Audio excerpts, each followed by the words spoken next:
Hello there. Thanks for joining us again today on Dr. Teach Me to Parent.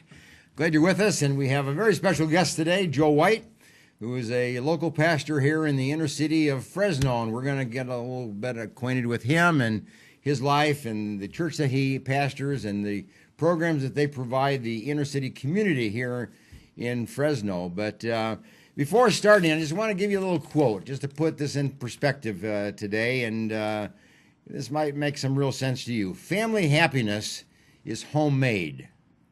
And I add on that, be creative. You know, be creative in making your own home, your own family, a place of happiness and a group of people of happiness. You create your happiness, you know. It isn't something that comes to you. It isn't something that just kind of is there that you just participate in. But it's something that you create and that you develop and that you then enjoy and benefit from. So make happiness a part of your day and be creative in creating it in your own home. Anyway, Joe, nice to have you with us today, and thanks for coming in and sharing your life a little bit. Now, so glad to be here. You know, we've known each other for a long time, but you grew up here in the inner city of Fresno. Yeah. Van Ness Avenue. I see the house, and I know where you lived. What's that like living in the inner city? Most people don't live in the inner city, Right. if you think of it, and then you grew up all your life there in the inner city. You went to school in the inner city schools. Yeah. What's that like? Well, I'll tell you, that's not where my story began, actually. There's a chapter before the inner city Is there? chapter. Is there? I grew up in Clovis. Oh, yes. Okay. And my world So you was got a in little taste of it was the the northern world of the part of it. suburbs. I see. I knew everybody on my block. The next door neighbor had a Mhm. golden retriever. I'm sure there was a Mormon family down the street. It was Sure. kind of the quintessential, picture Oh, yeah, of yeah. a suburban neighborhood. But my Right. parents kept imagining a city which was put together. At that time, there was North Fresno and South Fresno and maybe even West Fresno. It was really one Yes. city with three cities inside of it. That's right. Bifurcated because of socioeconomics and race. That's right. Oh, that And was, a variety yeah. of different. You Yeah. remember those times. I remember, And so my yes. parents began to ask the question, if Jesus showed up today and he could choose a neighborhood in Fresno to live in, where would he live? Where would he live? And they kept reading the Bible along with kind of others who were asking that similar question. They thought, you know what? He'd probably choose the highest crime, lowest income neighborhood in the city. And for whatever time he had, he would spend his time there. Reading the Bible, that seemed to be what was the he message would that do. kept Yeah, coming just out, kind of huh? this is what they see Jesus doing Uh-huh. in the Bible. This is probably what he would do is if he moved into Fresno.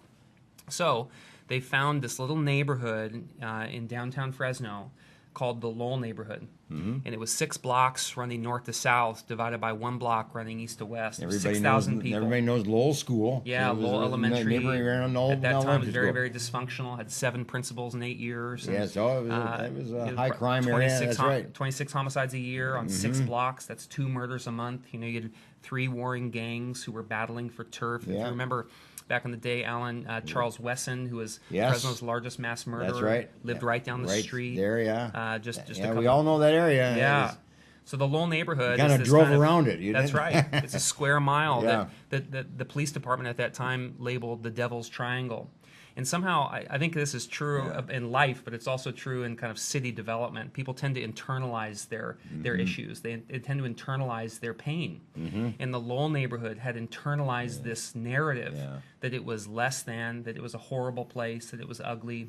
You take on your own identity. Right, you take on your own and So identity. you become what you think That's it right. is. Yeah. 92% rental rate, 8% homeowner, controlled mostly by slumlords. There were 4 or 5 different slumlord organizations that controlled the rental market. And there were a bunch of systemic reasons from the city that had created this neighborhood. At one time, this neighborhood, even 100 years ago, would have been one of the nicest Oh, neighborhoods yeah. in the city. Oh, no, it was historically. That's right. But the issue Yeah. had become, because of a bunch of different issues, this neighborhood had experienced incredible devastation and neglect from the city of Fresno. And so as a neighborhood had begun to internalize this. And yet, Jesus would move there. And so along with 6 other families, each family decided, what if we just bought a house on each block of the neighborhood, running north to south, 6 blocks, with the sole purpose of just loving our neighbors. And so 6 families decided to do that together.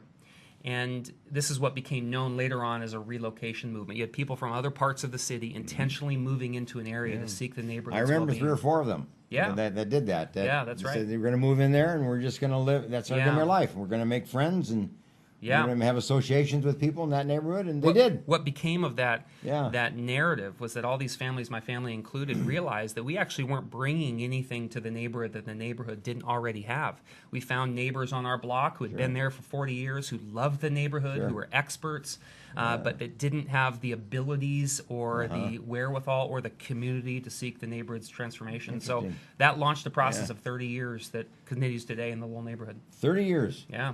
And still going on. Still going With on. people that are still living in that That's downtown right. area from a northern part of the city. That's right.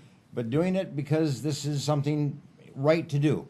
Well, there's three types of people in a neighborhood. There's the people that move there intentionally. We call them relocators. Yes. There's also people that we call remainers. They're people that have Oh, been yeah. there a long Sure. time that Oh, yeah. could have left, but they decided to No, stay. no, they're just and gonna there's stay it also out. people that did leave at one time, and they got educated, or they kind of got some distance from the world of pain and poverty, but they decided to return with a heart for mission. Really? And we found that in the Lowell neighborhood, all of a sudden, there were this community of people, relocators and remainers and returners, that we began to work with for the renewal of the Lowell neighborhood, and that work And continues that group today. kind of worked together. Still, You to became this day, associated works with each together. other, friends with each Yeah. other, and then the community started to just associate with you. That's right. I gather you just made friendships and That's right.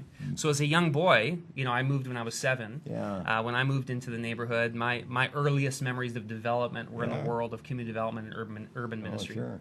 So what happened to that neighborhood? Lowell neighborhood, even 5-10 years into this. Yeah. What happened? Did the school improve? Did the Yeah. neighborhood improve itself? Has it become less safe or Yeah. more safe? What was the? I think the way to answer that question is to say that actually we could draw a straight line right now. We could say that the school is performing much better than it did when Good. people originally moved in. We could say that crime looks better, housing market looks better. Mm-hmm. There's more emphasis from the city of Fresno for the redevelopment of Lowell. All those things are happening, but I would actually say that probably the real answer is that the neighbors of Lowell, the ones who live there, Yeah. who are there, Yeah, and who yeah. continue to work there, that their presence makes a lasting difference on 6 blocks running north to south, divided by 1 block running east to west. Yeah. It's loving your neighbors, which is It's the key incredible. to the equation. It's incredible. But it sounds to me like then here you were a child in those early years. Yeah. And you didn't perhaps really want to do this. I'm not sure. I mean, you Well, had to do yeah, it because your I had parents to, did yeah. it. So, I mean, you had to go along with the Yeah. with the parent decision. But it became you then, didn't it? It did. You kind of took on the. Yeah, I think in some ways this is kind of the gift of an urban neighborhood, is that in a suburban neighborhood there are certain luxuries that can disentangle a family from one another. You could there's more opportunity That's to right. be outside of your own family unit. So you go down to the park and play with the neighbor kids. You can Yeah. go across the street and play with a family across the street. There are opportunities outside the home. I think what we discovered in Lowell is that we had to kind of stick together.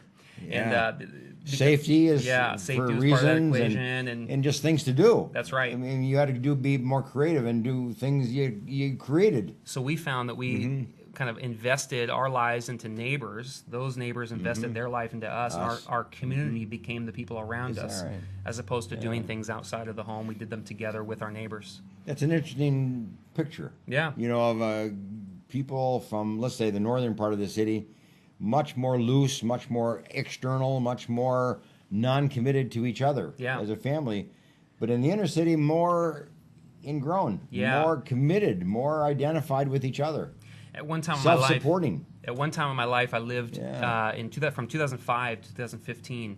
I lived in the wealthiest neighborhood in Canada. I lived half a block from the beach and 20 minutes from a ski hill in the nicest city in the world. And my next door neighbor was the guy who owns Lululemon, Chip Ingram. My other neighbor Yeah. was the guy who owns Ferrari, like not a Ferrari, but the company Ferrari, right? So this is the world that I also lived in. And what I found is that in a neighborhood where everybody had everything, nobody needed one another. That's right. The That's difference right. in the Lowell neighborhood where I grew up was everybody needed each other, each other. right? And so in some ways, like the Yeah. issue of a wealthy neighborhood is social isolation, but the issue of a Lowell neighborhood or an urban neighborhood are some of the external pressures of poverty and mental illness and drug abuse and a variety of other things that pressurize a poor place. So where'd you go to school? Well, I grew up in neighborhood schools. I ended up going to Edison High School down the street. It was part Yeah. of our district, and my educational world was where my neighbors went. I was very much, we didn't kind of live two lives. We didn't live a middle income life. or an upper middle income life in other parts So of the you city. had friends at your age level, your peer Yeah. level, that grew up with you. That's right. In that area. I actually didn't And I have assume many today still. Oh yeah, I didn't actually have many white friends until college. In college, I was able to go to Fresno Pacific because there's a man in our city, Sam Reeves. Oh, yes. You remember Sam Reeves? Oh, yes. Sam Reeves came along and he said, "I think that you should go to Fresno Pacific." I said, "Sam, I could never afford Fresno Pacific. That's where wealthy people go." And he said, "How much does it cost?" I said, "Well, it costs $25,000 a year." He said, "I'll pay for it." And so he put $100,000 on the table and sent me to school. That was the only time in my life that I ever had, kind of an education that would be considered an quality amazing education. My high school and junior high and elementary, much different. And you're indebted.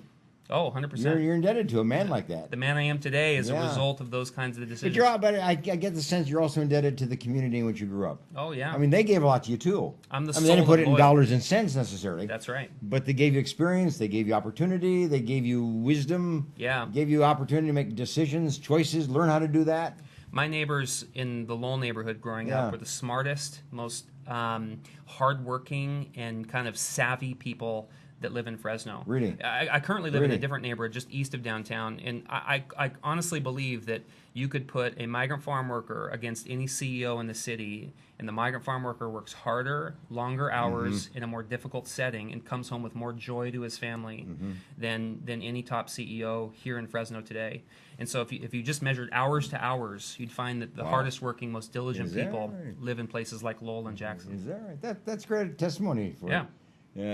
the working man of today. Yeah, 100%. And in our area, I mean, Yeah. we're an agricultural, community. And I never met a gang member who wasn't just a CEO that was lost. And you realize that the guys who are out there selling drugs and Yeah. they're just misplacing their gifts. They have a gift for sales. They should be working for Amazon. They should be working for eBay. That's right. But they're working, at for such a low themselves, level, a little for bit themselves low on the level. street. And, yeah. I never met a car thief that couldn't be a car salesman. You realize that car thief knows everything about your car. He could probably sell them, but he's misusing his gift. That's right. Yeah. And that's true for a lot of us. We do what we do, and sometimes we're successful. Yeah. We enjoy it, but we're not doing what we really are able to do, or the full amount that we're able to do. I think some of the pressures that people experience, like in places like Lowell, and especially with regard to the family, is that people often kind of freeze in the area of their first trauma. And so we find that young people who've Yeah, they experienced do. incredible They do. trauma, They do. developmentally speaking, they That's kind of right. stop. That's right. And if you stay a That's 12-year-old for the rest of your life, you're going to Yeah. be 12-year-old things. Yeah, that's right. If you stay a 16-year-old, you're going to be doing 16-year-old things. You freeze at the Yeah. at the point of trauma, and Yeah. emotional development, Yeah. social development, intellectual development, educational development That's right. just really stops. That's it. And it's really unfortunate. Yeah. And I would imagine people living in an inner city have traumas upon traumas. That's right. I mean, I gather that's what you've seen. Yes. You lived in a neighborhood like that. And you share in the trauma of other people, I gather. And there's multiple pressures, right? Some types of trauma, especially in urban neighborhoods, are the trauma that you can't see. It's the experience of systems and structures which have developed a context where people who live in poverty are. But that's a difficult type of trauma because you Yeah. don't know where it's placed. So you kind of have a rage against the man, you have a rage against the Yeah. city, but you don't really know where to place that rage right. and why things are the way they So are. you carried it within yourself, Sure. or you take it out. Become cynical, right? You Become just take it on disenfranchised. anybody. Sure. We call it displaced aggression. That's it. And But there's also other types of trauma where, especially people of color in the neighborhood that I grew up in, Yeah. I'd walk in with my friends to a convenience store, and my friends would be looked at suspiciously by security guards, but they wouldn't look at me that way. And so my black friends and my Yeah. Hispanic friends and my Hmong friends growing Yeah. up would experience a different level of Whole trauma than I different- would. yeah, that's right. And that's very visible. You can see that. You can kind feel of a that. and paranoia experience it. almost Sure. extended to them, where Then, of you course- were seen as maybe somebody that they could trust. or That's right. You were safe, if you will. And then, of course, you have the trauma that happens in the home, right? Yeah. You have families that are dysfunctional Yeah. and not put together, and so those are. We're going to take a all break and come pressures. back to that point. I want to ask you the question when we come back. Just what is the inner city family like? Sure. How do they function? In this kind of a context, how does this inner city work as a family and integrate and support each other? And do they really achieve? Are they really successful? Do they become successful? Sure. So let's take a look at that when we get Sounds back good. from our break. So get a cup of coffee and rejoin us in about a minute or two. Okay?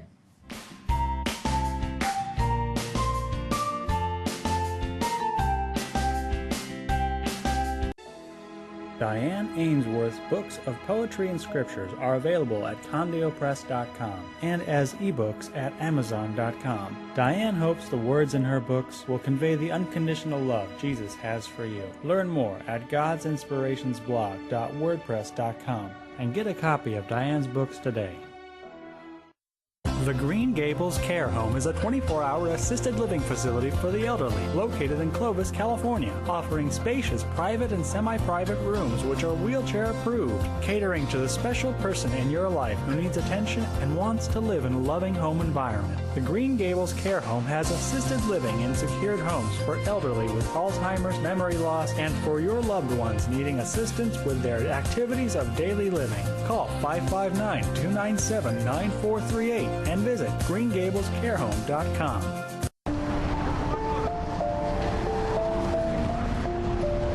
Sometimes good intentions hurt rather than help.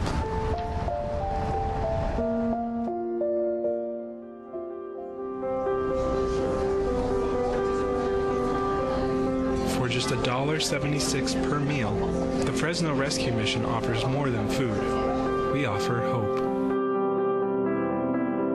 Please donate today.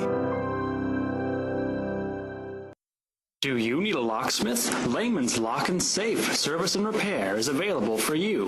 559-228-1805. Gained a lot, learned a lot, and got a lot of love. If it weren't for the knowledge that I had gained from the classes at PCC, I probably wouldn't be the mom I am today. See, there it goes. I would love you to meet my son, Aaron. My situation was very difficult. I didn't know how my life was going to turn out. We graduated in June 2010 and we got married in July. And through family, the Pregnancy Care Center changed our lives. The Pregnancy Care Center was a huge, vital part in helping me walk through that pregnancy, in educating me and loving on me during that time.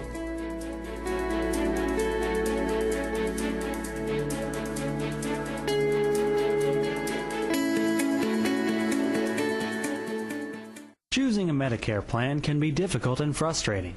Susan Hatch can guide you through the Medicare maze and help find the right plan for you. Susan helps people understand the confusing and drastic changes that occur every year in Medicare. Susan will only recommend plans that will protect your assets and allow you to continue to see your personal doctor. As a 100% independent agent, Susan is not controlled by any particular insurance company to steer a person onto any one particular plan. Susan was awarded the #1 Medicare supplement agent in California. Look for Susan's Medicare question and answers every Monday in the Fresno Bee. Call Susan at 559-307-2287 and visit MedicareToday.net.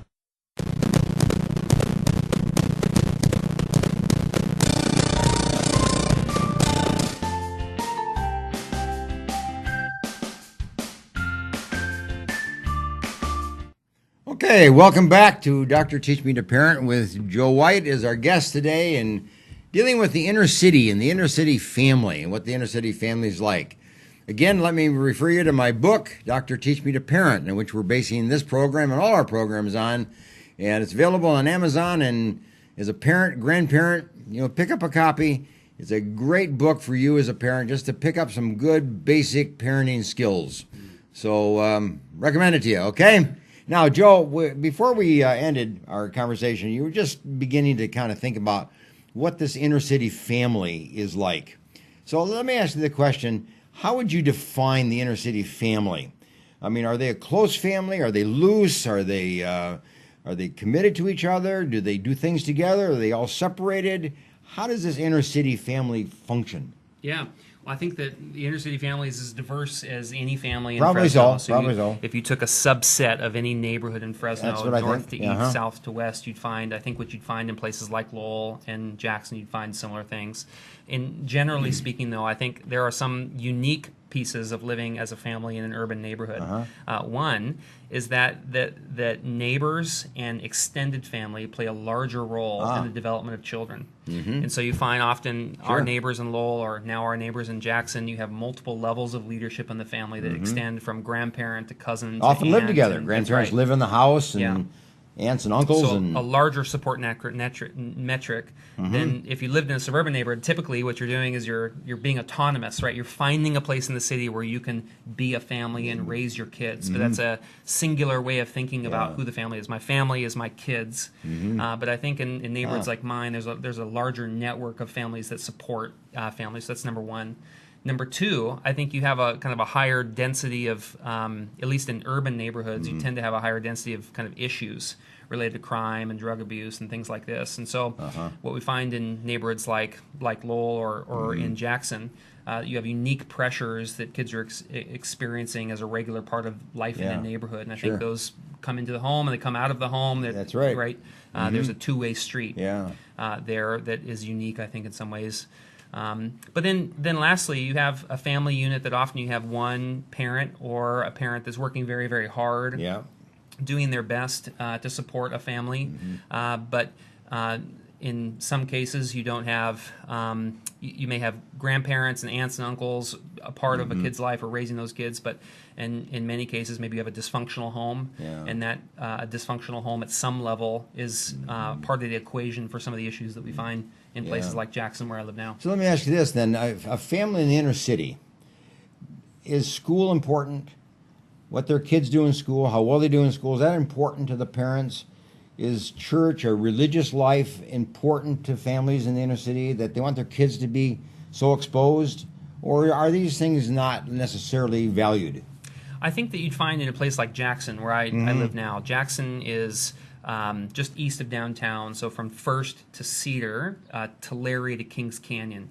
It's 923 homes, which represents 923 families, and about 3,300 people. I think what we That's find, why you call it the neighborhood church. That's right. Yeah, because that's the neighborhood, huh? That's right. I see. So I think what you'd find in a place like Jackson is that most families in Jackson would agree that school is an important part of the development of children. They would agree that going to school is important. They agree that things like reading and math are important. Is it? So the issue isn't that a family, a typical family living in an urban neighborhood doesn't believe that these things are valuable and important. In fact, Susan Howitt, the old author, used to say, the road to hell is often paved with good intentions. Yes, And so the intention for every family, I would imagine, at least based on our own experience of working with hundreds of neighbors in our neighborhood, is that most families agree that that school and education and all those things are an important part of the development of their children. The issue is that because for many of our families there's so much dysfunction, that the dysfunction ends up overshadowing the development of kids. And so we find, for example, at a place like the Jackson neighborhood, 71% of our neighbors don't have a high school education. Over 2/3 of our kids at Jackson Elementary don't read at the appropriate level. And they drop out. These are issues. Yeah. But it's not because parents don't care. In fact, they really do care. They do care. Yeah, and they really do want it to work. But there are so many external pressures pressurizing the family. It makes development difficult. Well, interfering with and That's correct. distracting. Yeah. But what about things like music and sports of various kinds? In the inner city, do the kids get involved in those kinds of learnings? In many cases, things like extracurricular activities are avenues of childhood development that seem to be most successful. They're in the very lives of good, kids. yeah. We find that there are kids who work in part of our programs that we run that would love working with their hands much more than they would working in a classroom. And in some ways, it's all credit to PE teachers and sports teachers and people leading sports teams and people leading music programs that they're doing just as much important work and valuable work in the life of a kid in the Jackson neighborhood than a math teacher or a history teacher. So this whole stereotype that kids in the inner city, the parents are not particularly school oriented, is not true. No. The parents are really eager to have their kids in school and learning. Yep, that's right. But there's interference. There's just distractions of all kinds.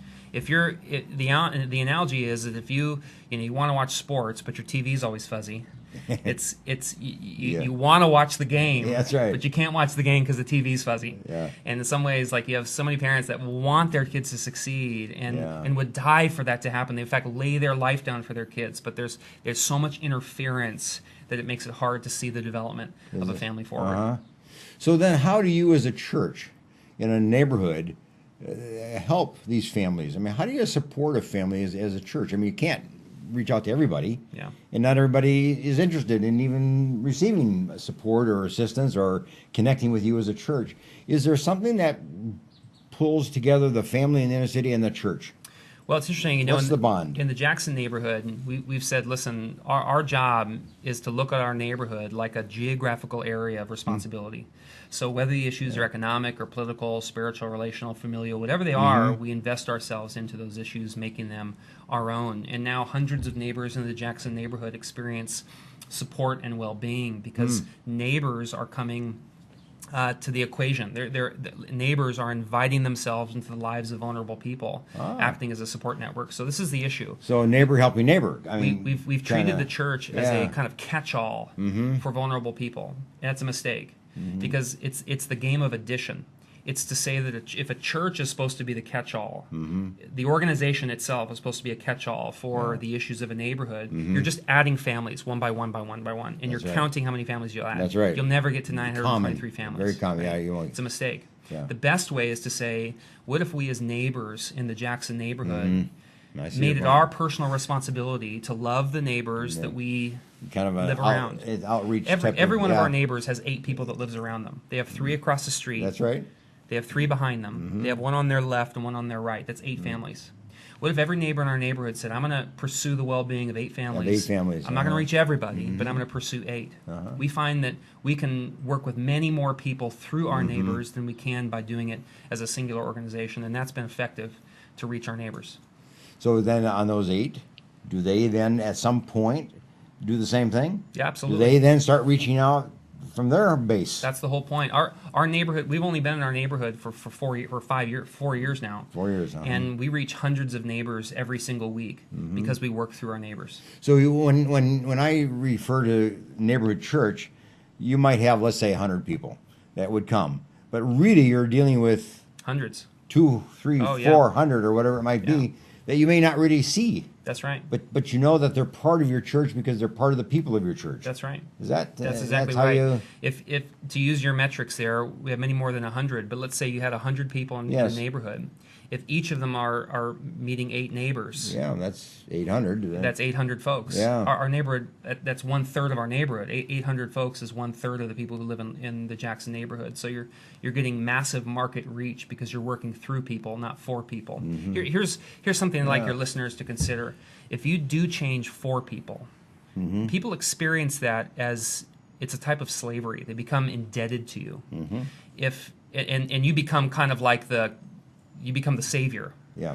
And I'm a bad savior. Everybody looks to you. Yeah, Yes, that's right. That's right. And so instead of doing change for people, they experience as slavery, you do change with people, and they experience as liberation because they believe that they are responsible for their own well-being. That's right. You said at the beginning of this show that you have to pursue your own happiness. And that's an important part psychologically for a person, to believe that I didn't receive a handout. That's right. But I was the champion for my That's own right. well-being.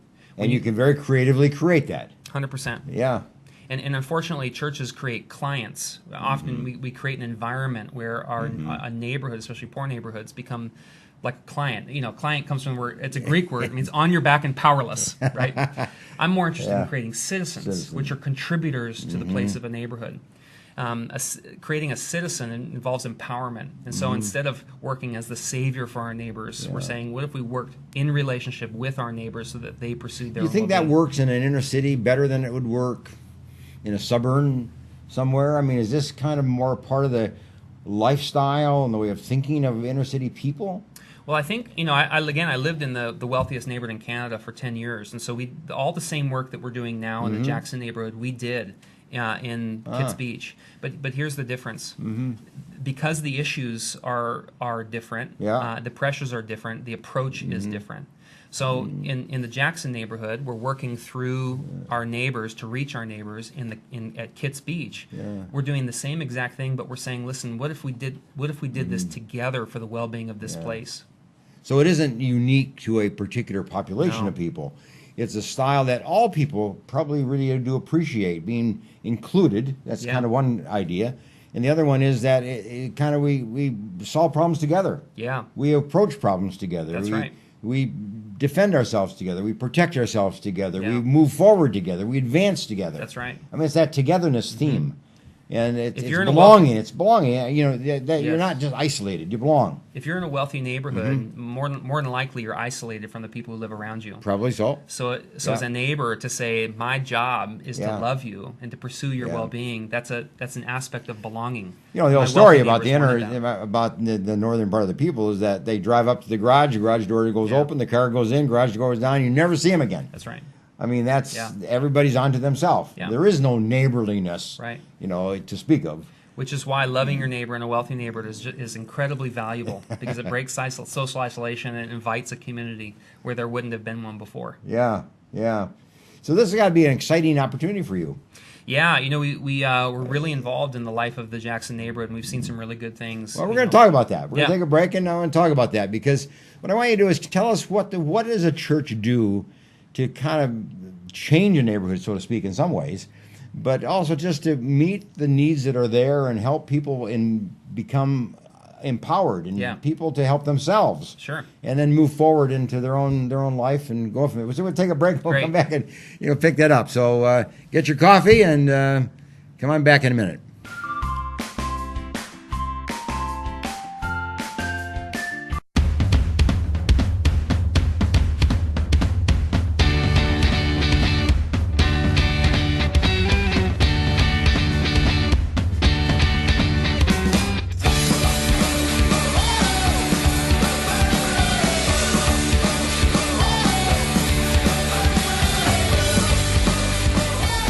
When I set foot on the campus to come visit it, I was struck by how open and how welcoming the students and the professors were. Coming to Gordon was like coming home. I think intentional community is what Jesus modeled with his disciples, and Gordon has really fostered a good place for intentional community to happen. Gordon is a place where you can meet people from all over the world and hear their stories. I meet a lot of different people who are shaping who I am today. Gordon seeks to graduate men and women of character and of leadership, and the world is the place where Gordon students belong. Choosing to go to Gordon was, I think, one of the best decisions I've made in my life. Expect to be changed.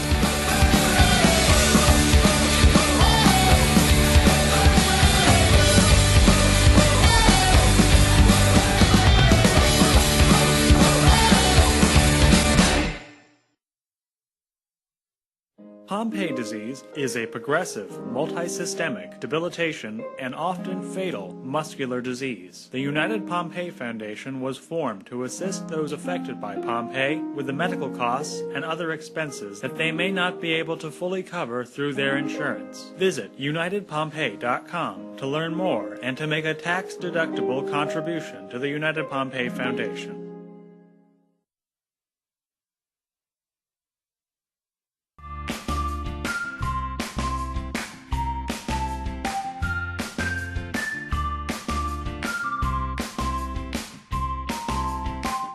Okay, welcome back, and I'm glad that you got your coffee now, and you can join us for our next segment as we talk to Joe White, pastor of Neighborhood Church here in Fresno downtown in the Jackson area. And the church meets in the actual Jackson School, doesn't it? Jackson Elementary. What do you meet like at 8 o'clock in the morning at school? No, or what do you do? We meet at 4 p.m. in the evening. 4 p.m. just for an hour. It's really simple.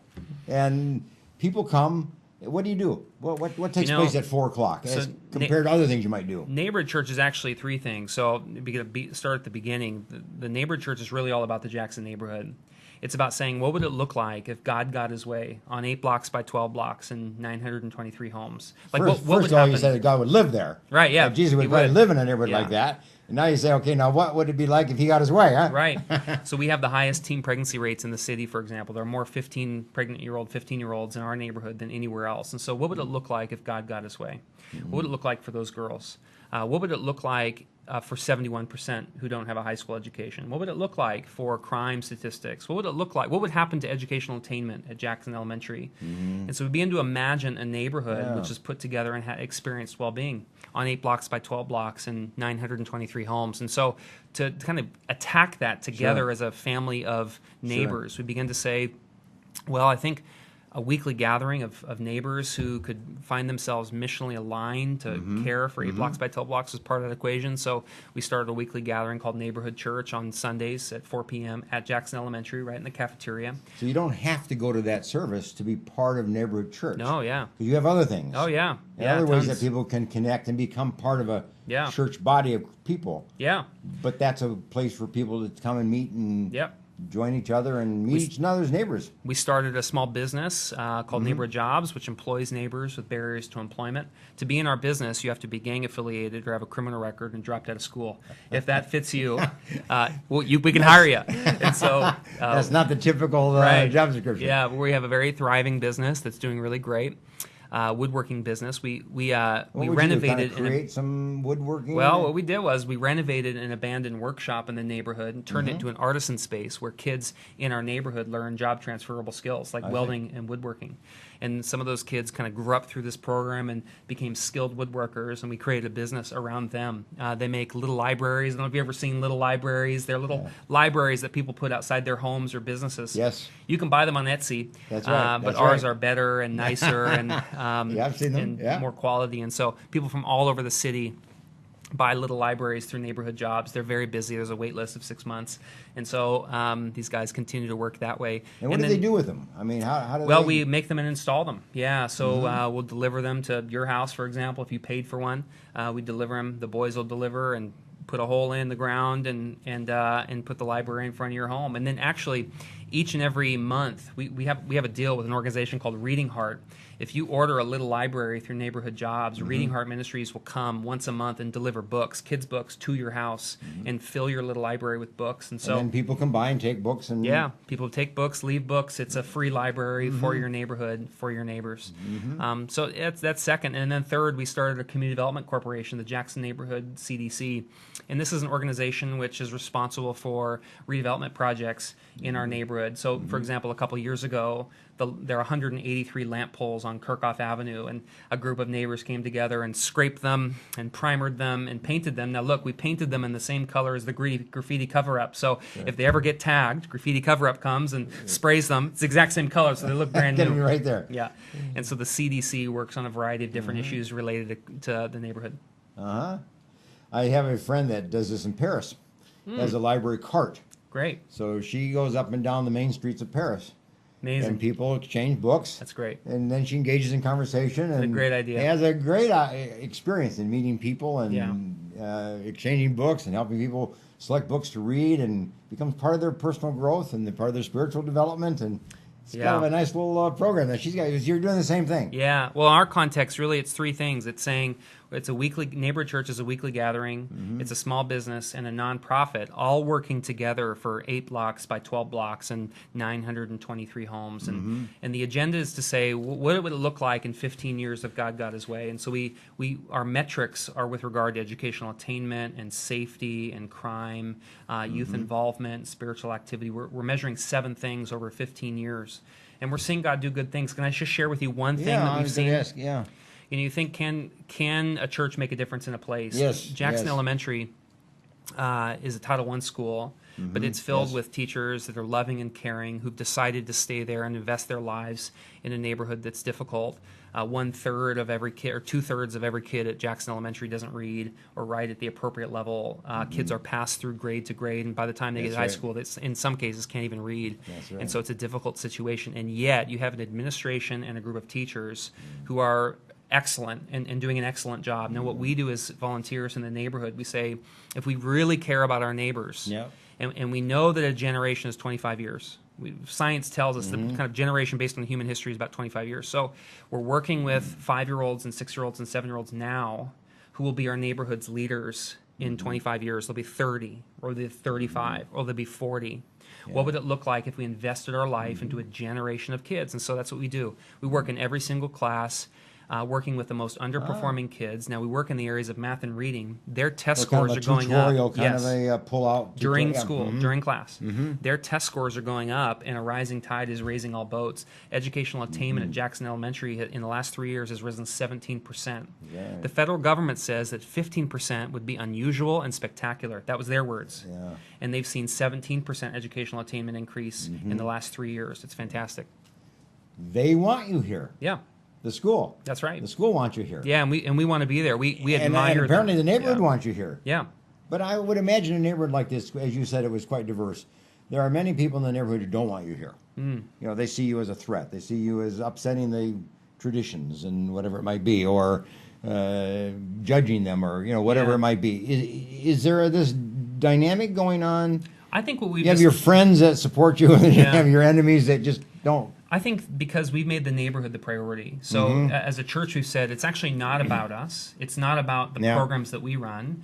It's about ensuring that the Jackson neighborhood improves in the areas of education and crime and a variety of other things. And the neighborhood has said, thank you. And so, in fact, we haven't gotten resistance in the last 4 or 5 years. Really haven't, no. The only resistance, Alan, that we've gotten is actually from my tribe. It's from Christians who think we should be doing more things like evangelism, and we should be doing. Well, we all have our their categories.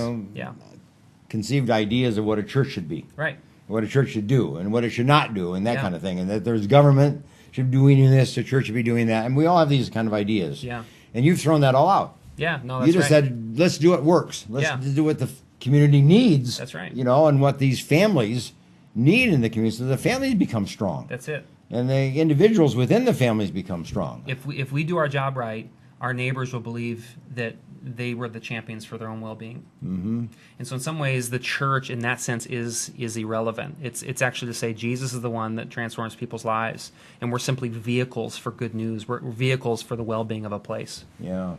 So people who come from a diverse background, Catholic, non-church, and so on, would find your approach to be more acceptable or easy to fit into, or not as offensive. I'm not quite sure what the word would be. No, that's right. So our neighborhood is 98% Hispanic, about 99% Catholic. That'd be Catholic. And so it's quite easy to talk about Jesus. It's quite easy to be a church and talk about the things we care about. But because we've made the priority, not some rhetoric, we've made the priority, what would it look like if God got his way? Our neighbors are receptive. Do you find people wanting a church, or do you think people want an experience, a kind of a God experience of some kind? What are people wanting in this area of religion? Yeah, we found in our neighborhood that most folks have a relationship with Jesus. They were born in a family that honored God's name. They have a history of being a part of a church family. Typically, it's Catholic. And so the question of what's people experience with religion, it's simply a question of from the earliest age, most of our neighbors have been receptive to the person and work of Jesus. I think what's most important, though, is that they see what Jesus does, not who Jesus is. And we actually believe that Jesus does some amazing things in the life of people and in the life of a place. And I think what people's experience of neighborhood church is they see that work firsthand. So they become more interpersonal. Yes. Rather than institutional. That's it. So it isn't just a matter of going to a building and going to a church for an hour. Yeah. But it's a matter of learning how to reach my neighbor. Yeah, and be part of my neighbor's life, and let my neighbors be part of my life. People tend to think about church in a few different ways. They either think church is an event that you go to. They think it's a people that you kind of like to be with, or you think that it's a building or a place that you attend. I think what we discover in Scripture, if we just take this into the Bible world, is that I think the Bible teaches that the church is actually the body of Jesus. It's to say that we are the physical presence of God in the world. And so what would the physical presence of God in the world? We started our conversation by saying, if Jesus moved into Fresno, where would he move? And I think he'd probably choose the most vulnerable places with the most vulnerable people. And he spent his life working among them. And so we've decided that one of those places in Fresno is called the Jackson neighborhood. And we're the body of Christ in that neighborhood. For that neighborhood. Are you the only one? No. Or are there many other churches and so on that are doing what you're doing, organizations and so on? Not in Jackson. we're the kind of a gospel-centered expression there. But there are other places in Fresno where you have churches that are adopting neighborhoods. I think this is an important thing. There are 46 neighborhoods in Fresno, and there are churches in each one of them. You could drive through any part of our city and find a little church there built without a parking lot, because the assumption is that people in that neighborhood would go to that church, and God has kind of put 400 of those locations all across this great city. Yeah.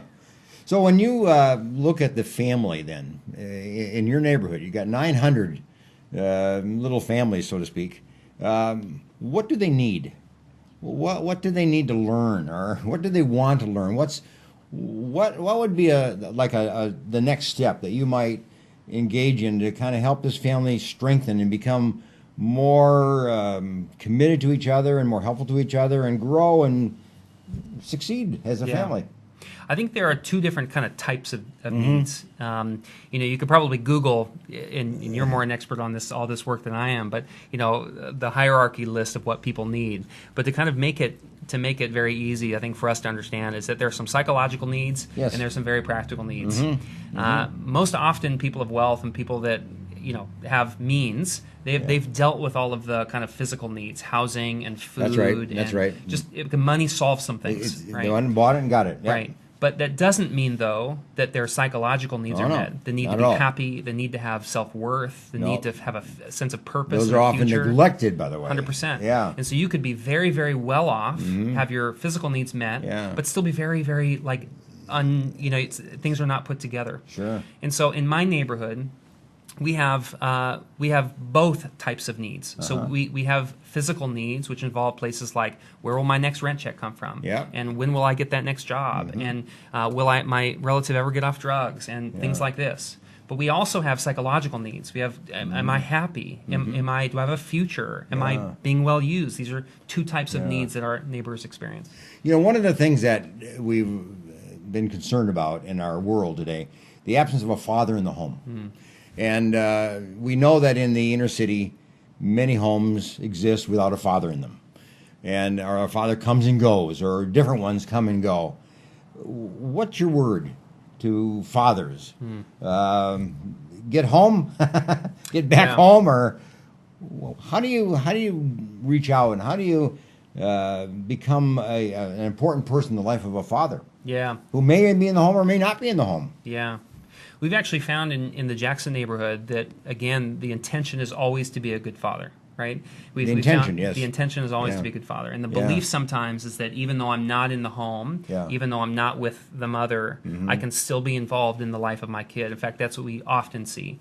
I always try to tell you divorce the mother, but you don't divorce the children. Right. Yeah. And so what we often don't see is we don't see that kind of prototypical bad guy who doesn't care about anybody, who gets that, that's often what we see on film, and that's what we see. That's what we think in terms of, that's our vision. Often the case, though, at least in our experience in the Jackson neighborhood, is that we see men and women who are doing the best that they can in a very difficult situation.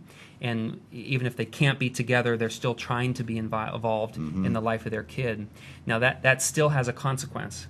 So we know just early childhood development teaches us that kids need a husband and a wife, a man and a father and a wife, and a mother in the context of a home. And so I think one of the things that people like us do is we kind of fill in the gaps. So you may not have a physical father in your home, but this church community becomes like a father. Becomes like a support. You may not have a mother that's involved in your life due to drugs or due to issues related to urban ministry, but the family of God becomes that fill gap. And so this is an important thing to remember. Jesus says that he takes care of orphans and widows. That's right. And so in some ways we have to look at us and say, well, how does he do that? Well, he does that through Christians.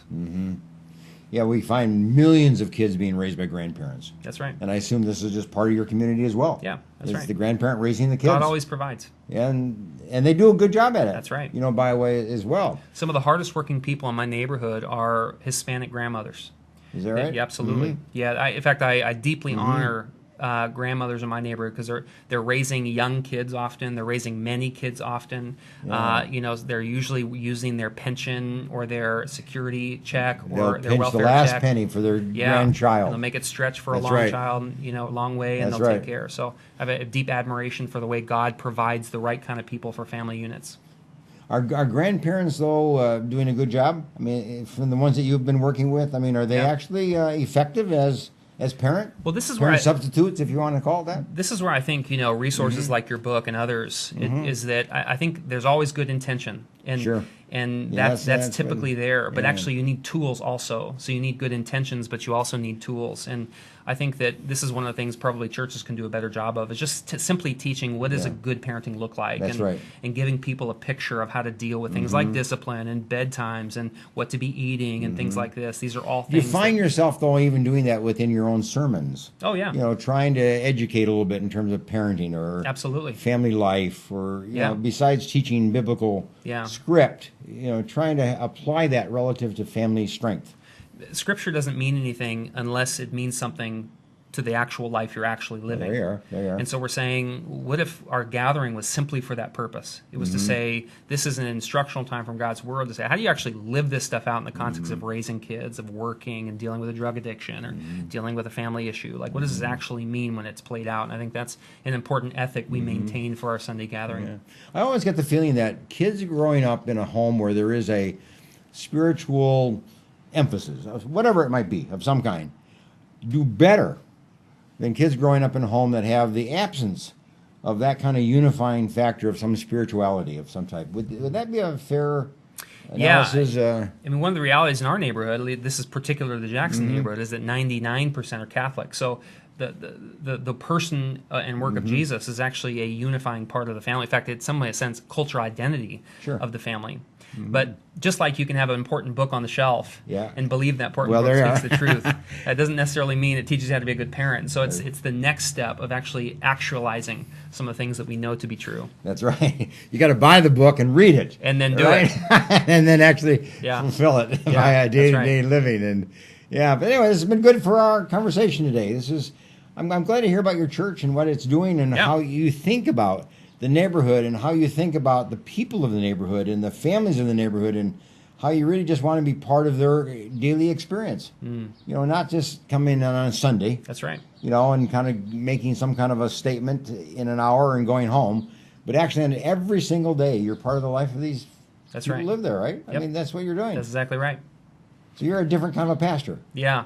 Some people call me a directional leader. Some people call me a community organizer. Some people call me a community developer. And some people in church call me a pastor. Well, they're all the same. Yeah, that's right. In some ways. That's right. And just a matter of emphasis, perhaps. But I'm glad you know what you're doing, and this is the right thing to do. Thanks, Alan. And I have a little quote here to kind of bring us to a close. But what I want you to do at the end, I want you to comment about the quote in terms of how this really applies to you and the community that you're working in itself.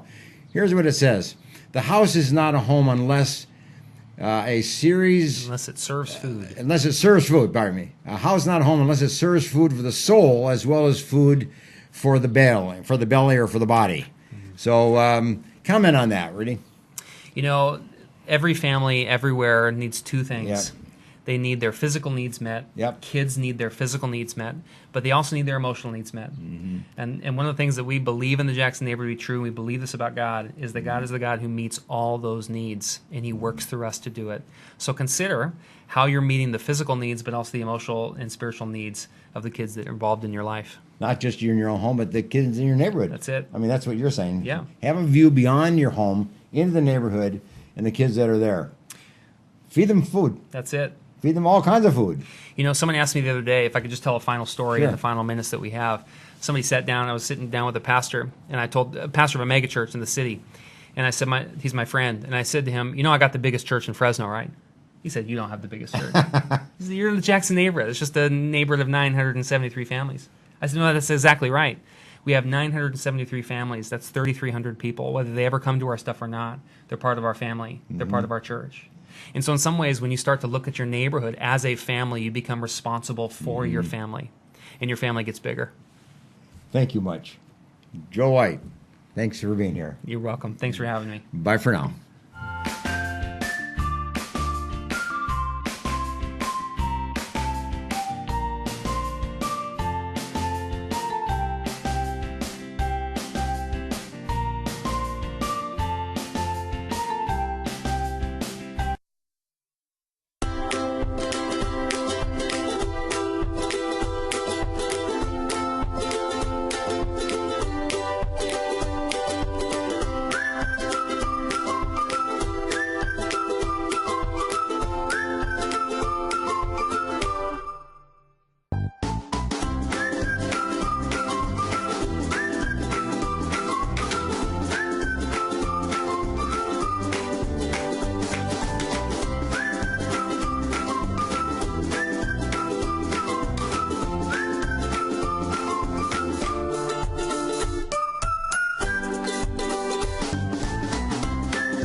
dentist who has a passion for superior aesthetics and comfort, you need Dr. Christopher Wong with Cedar North Dental. Call 559-432-4948 or visit cedarnorthdental.com.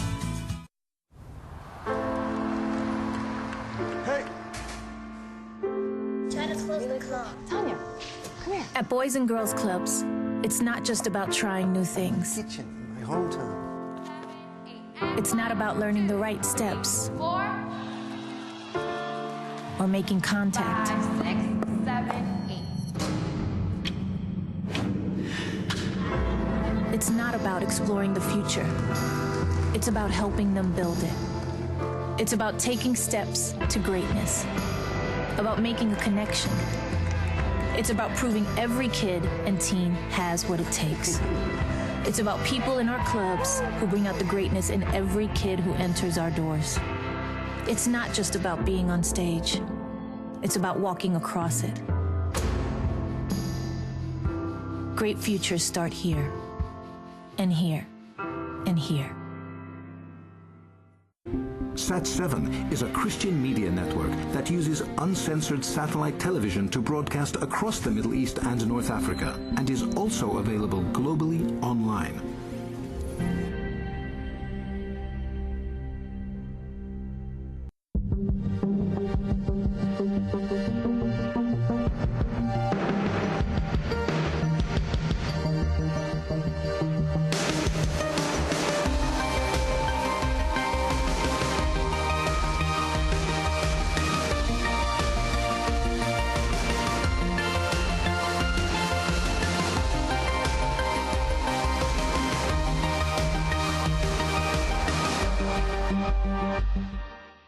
CentralValleyTalk.com.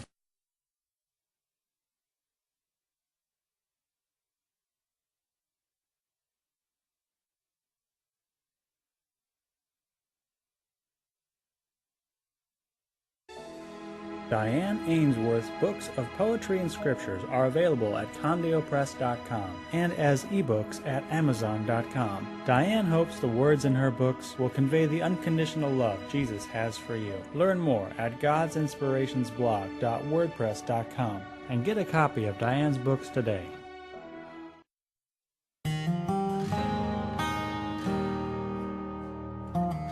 With Organic Pastures Raw Milk, you're getting a product that has been meticulously managed from grass to glass.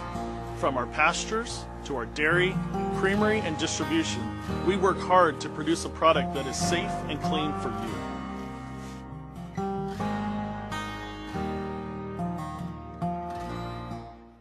Got lactose intolerance or dairy allergies? Discover delicious raw milk and discover dairy the way it's supposed to be. We provide tours and would love to see you.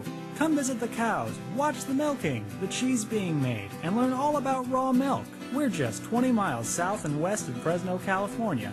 Call to schedule a tour at 559-846-9732. The Saga of Bridget and Amanda by Carol Love Forbes brings to life the struggles of historical women in early America. Find the Saga of Bridget and Amanda on Amazon and Barnes & Noble and order your copy today. You enter this door with expired tags. Beyond is another dimension, a dimension of regulations, a dimension of long waits. You have reached the registration zone. What looks like an ordinary shop is actually Mitchell Smog, located in the heart of the Tower District, a few minutes from the DMV. Mitchell Smog offers your vehicle a STAR-certified smog inspection. So remember Mitchell Smog when you need to pass through the registration zone. Christy Majors is your local real estate connection. With a solid, hardworking team, traditional listings, short sales,